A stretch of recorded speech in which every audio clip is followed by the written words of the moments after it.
Orny Claire, thank you naman, ha? Titigas, shout out. Pasok. Takbo ng tatlong mag-aamang Duterte sa pagkasenador sa 2025 midterm elections. Ayon mismo yan kay Vice President Sara Duterte na sinagot din ang ilang issue. Nasa frontline ng balitang yan si John Aroa. Wala raw pinipiling panig si Vice President Sara Duterte sa gitna ng lumulutang na posibilidad na siya ang gawing bagong leader ng oposisyon. Kasunod yan ng kanyang pagbibitiw sa gabinete ni Pangulong Bongbong Marcos. Sa kabila niyan, sinabi ni PBBM na may unity team pa rin at bukas pa rin daw ang kanilang kampo para kay VP Sara. Ang sagot lang dyan ng pangalawang Pangulo. Hindi ako gumagalaw for the administration, for the opposition, or kung ano man yung politika na yan. Ang galaw ko ay base sa kung ano yung makakatulong sa ating mga kababayan at kung ano yung karapat-dapat para sa ating mahal na Pilipinas. Mahal daw niya yung Pilipinas, mga kababayan. Mahal niya yung Pilipinas. At hindi na raw siya gumagalaw. Naniniwala ba kayo doon? Na hindi gumagalaw? Yung mga kakampi mo nga mismo nagsasabi na ikaw na ang bagong leader. Sa bagay, ano naman kayo, no? Trademark nyo na yung pagiging sinungaling. Sabi nga kanina rito, wala na kami magagawa doon. Di ba? Yung galaw, niya, for the survival of, yun na nga, Limuel. Di ba? Siyempre, Romeo Barcibal. Di ba? Patricio Tio Besio, shout out po. Yun na nga, bayad kasi mga tao pagka may pera mabilis. YGB. Ayun na nga, mga kababayan. Alam nyo, itong mga Duterte, mahirap paniwalaan yung mga sinasabi kasi iba yung mga sinasabi nito sa ginagawa din. Sweet sense. Di ba? Ano yan? Alam mo na ba ni Sara na talagang Joey Sarsuela? Alam na ba ni Sara na mahina na talaga? Eugene Borqueta?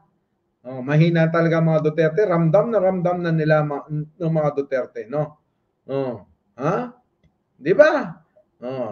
Sige, pasok. Bago magbitiw sa gabinete, matatanda ang sinabi ni VP Sara, hindi na sila kandidato ngayon kaya wala ng unity team na binuo lang daw noong 2022 elections. Ilang araw naman matapos niyan, inanunsyo ng bise na tatakbo bilang senador sa 2025 ang kanyang amang si dating Pangulong Rodrigo Duterte at dalawang kapatid na sina Davao City 1st District Representative Paulo Duterte at Davao City Mayor Baste Duterte.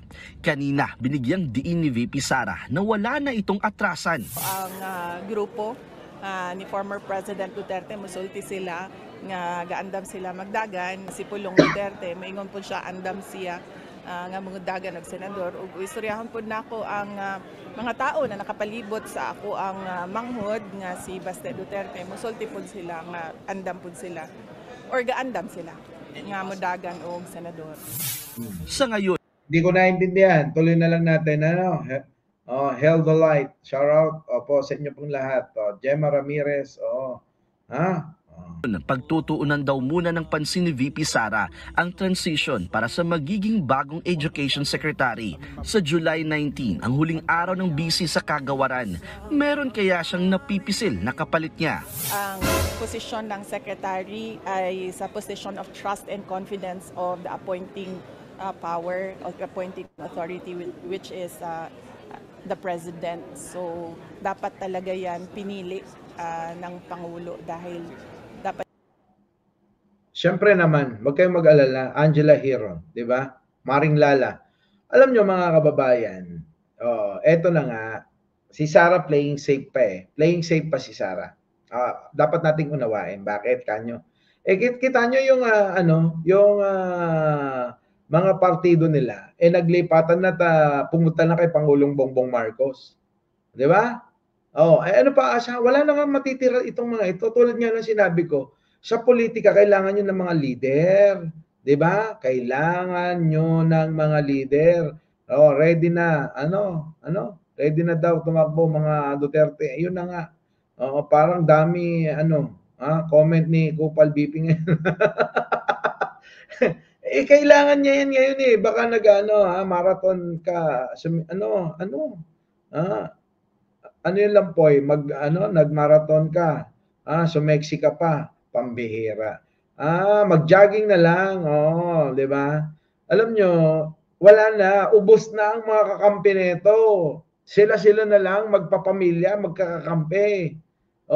Si Bato nag-aalanganin pa. Si Bongo nag-aalanganin pa, nakikiramdam din, 'di ba? Jude Rose. Ano mangyayari? Leonela Ginis. Ano mangyayari? Wala nang mangyayari diyan. Mas okay pa si Lenny sa kanya. Ayun na nga, Cherry Gandalia. At yan pinagkakatiwalaan ng Pangulo. May inanunsyo rin si VP Sara tungkol sa proposed budget ng kanyang opisina sa susunod na taon. For the Pero alam nyo, tama yun, manok ni Xi Jinping, yung tatlo. Alam nyo mga kababayan. Sa totoo lang tingin ko, kaya malalakas ang loob nito, binaback upan ng China eh. Itong mga Duterte, binaback upan to ng mga China. Kasi, yung rito, ayoko nang mention, narinig ko, mga kababayan, Jonas Vlog. Parang pabor na pabor sila sa Duterte.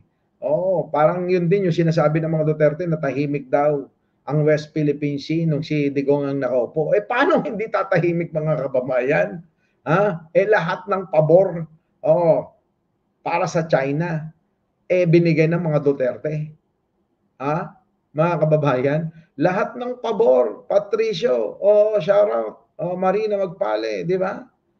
Lahat ng pabor binigay, paano hindi tatahimik? Kita nyo, Helen Catulos.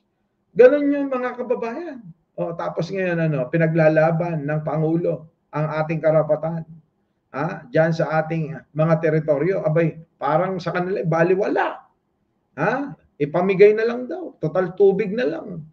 Total isla lang naman yan. Tubig. Okay lang sa kanila yun.